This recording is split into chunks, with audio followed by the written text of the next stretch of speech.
am live. Today is the 15th of March 2024 and I've had this lovely birthday present from my daughter. It's Joan Marshal Grant's book entitled Lord of the Horizon, and it was published in 1943.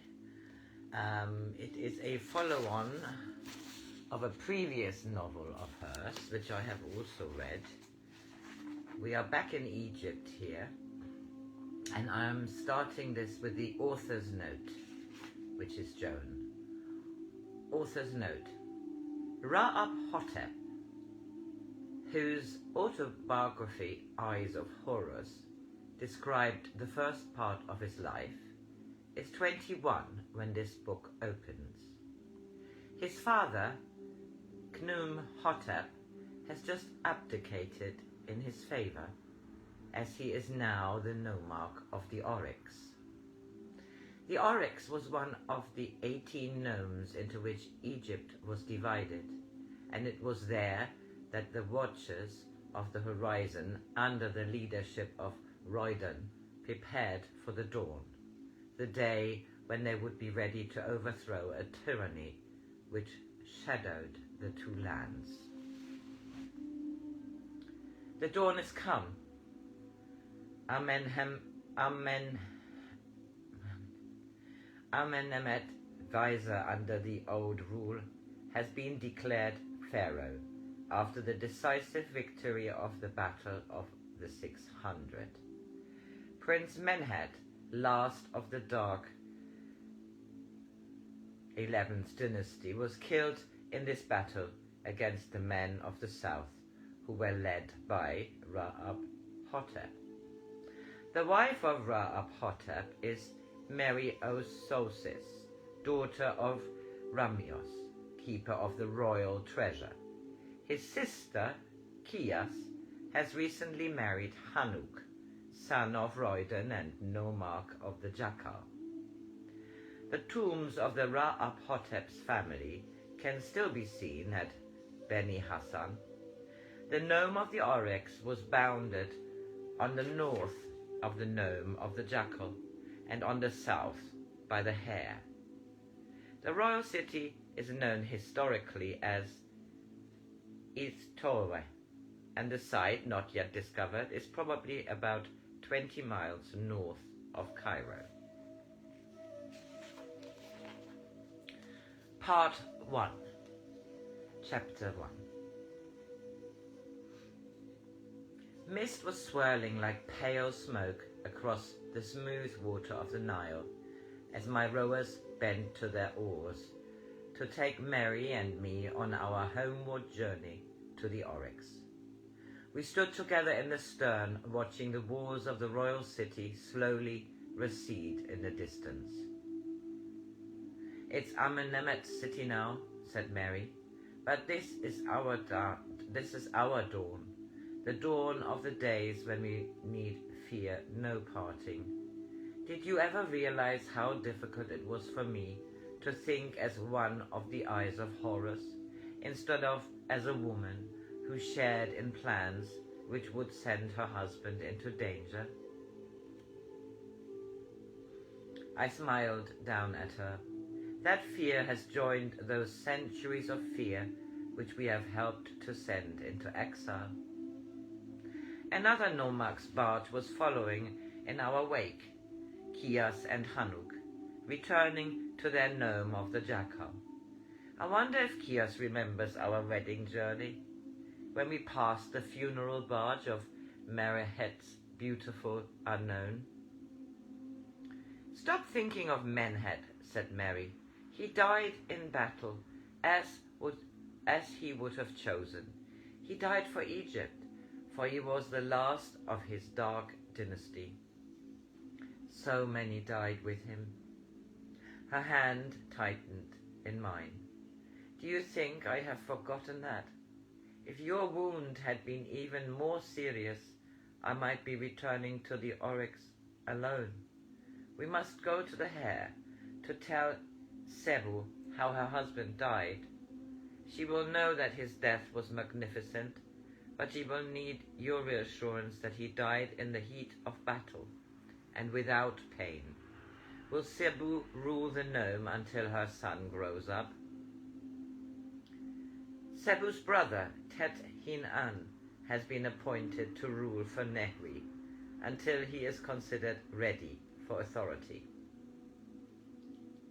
I hope Sebu will often bring Neri to stay with us, said Mary. He's only 2 years older than Ameni, and they will soon be old enough to have adventures together. Ameni, who had been sleeping on a cushion beside us, woke with a sudden wail, as though protesting against having his friends chosen for him. Mary picked him up and comforted him with the inarticulate noises which women use to babies. Either paternity has blunted my critical faculty, or else Ameni had greatly improved in looks during the last month. No, it was less than a month since I had first seen him. He was then 11 days old, and this was his 33rd day. Niham, who had once been my nurse, came in to fetch him. I think she considered Mary and me quite incapable of looking after our son.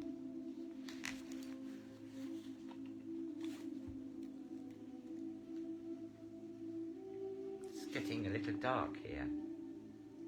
When the sun grew warmer, we went to the shaded platform above the deck of the rowers. It was good to be able to let time slide past quietly as river water. Scenes from the last few days unrolled to my drowsy thoughts, like the unfinished drawings of a scribe. Myself sitting in judgment on those whom the eyes of Horus had condemned, sending some into exile, decreeing that others should remain to make reparation, to follow Egyptians whom they had wronged. Amenemhet, in a litter inlaid with gold and turquoise, carried by 40 bearers entering the city for the first time as pharaoh. Crowds lining the broad avenues to watch him pass, some cheering, others still disbelieving that any of the promised reforms would be carried out.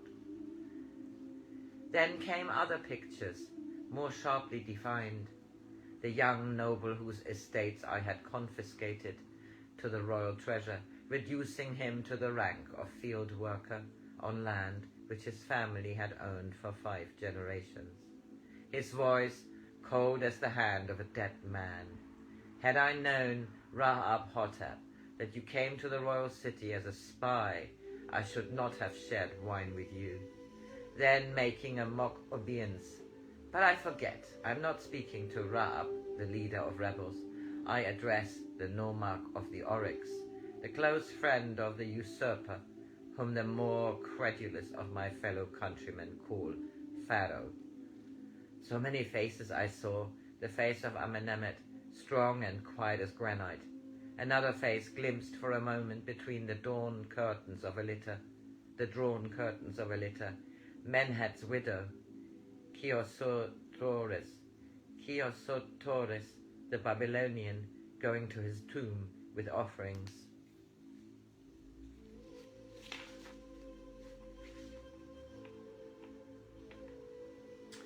This chapter is entitled Dawn in Egypt. Towards evening the north wind filled the sail, and the rowers slept beside their idle oars. Slowly we overtook a trading barge, thronged with people who had been taken to one of the southern nomes. They crowded to stare at us as we passed. A few of them cheered, but the rest kept sullen silence. They don't look very pleased, said Mary. I thought they would all be rejoicing because they have left their filthy hovels in the royal city and are having a holiday until new homes have been built for them. They will take time to believe in a new Egypt. They have been oppressed for generations, and to many of them Pharaoh is still the ultimate source of fear. They have been told, Pharaoh is dead, Pharaoh is born again. How can they recognize until it is proved to them that Amenemhet will become the symbol of their peace, their happiness? Mary sighed. Is it going to be difficult to help them if they won't believe in our promises? They will do so only when they have learned that they are all to share in the new Egypt. Why didn't you take me with you to the stone quarries? I wanted so much to hear you declare to the slaves that they were free. It must have been one of the great moments for which we have worked so long. I am thankful that I went alone. You thought they would be wildly excited, that their cheers would cleanse the quarries from the echoes of whips and the shouts of the overseers. But it wasn't like that, Mary. Some of the slaves had labored there since childhood, day after day, year after year, until they had become apathetic as blind oxen. The few who realized that what freedom meant, were too awed to rejoice. I told them that they were all being taken to gnomes of the south, to rest until their health, both of mind and body, was restored. To them it was only another order which must be obeyed without question. In weary files they drudged down to the barges which I had brought to carry them to freedom. At first, few of the people who were sent to Hotep, Ra, would believe that they had come there to find happiness. They were fugitive and suspicious. They were furtive and suspicious, and it seemed as though a miasma had fallen on this contented village, where for 15 years the watchers of the horizon had been trained by Rodan to take over the new authority. They were pathetically obedient. Some even sung at their work because they had been told that the children of Ra are happy. And often I wanted to cover my ears to shut out the sound of their joyless voices. The younger of the freed slave began to impose with great rapidity, but those began to improve with great rapidity, but those in whom hope had flickered out seemed to have lost the energy to live. They had breathed, eaten, and slept in fear, the only driving force they recognized. They reminded me of a donkey I had once seen near the royal city. It was plodding along under a heavy load, followed by the owner who beat it whenever it faltered. I took the stick away from the man, and when he would not listen to me, broke it over his back. The donkey plodded on, stumbled, and stood waiting for the blow with which it was so familiar. It moved forward a few paces, stumbled, moved forward again, and then fell on its knees. It was dead when I reached it. Before the dawn I had lived for a time in the royal city, and had often been to the poorest quarters, yet I now realized that I had gained no adequate conception of the depth of squalor in which some of my fellow Egyptians had lived.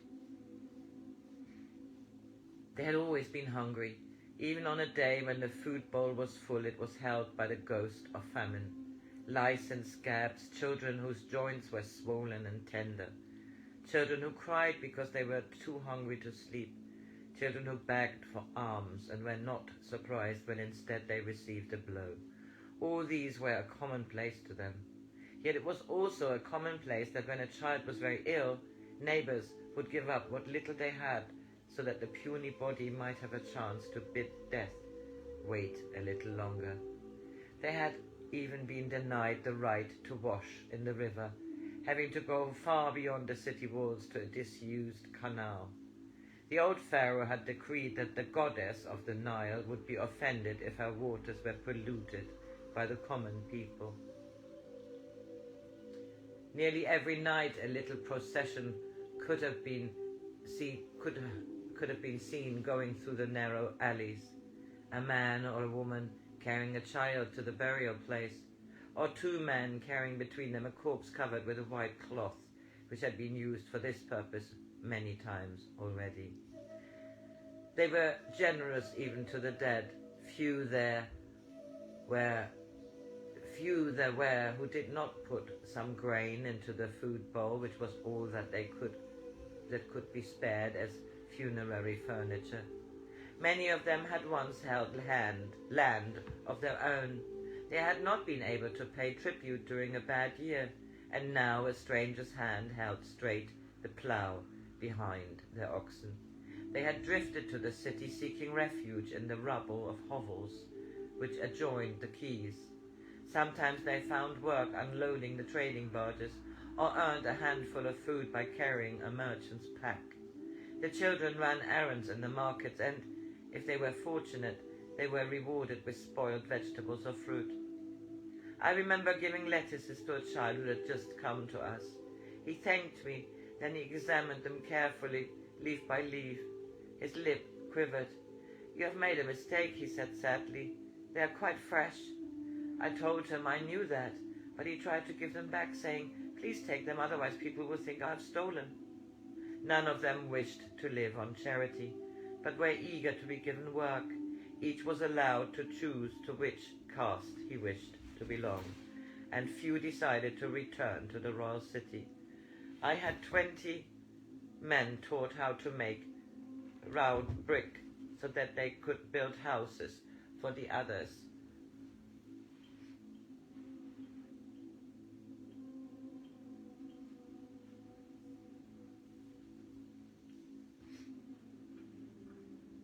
Every evening I used to talk with them, drawing with a stick in the sand, soft earth, the homes which were to be their own.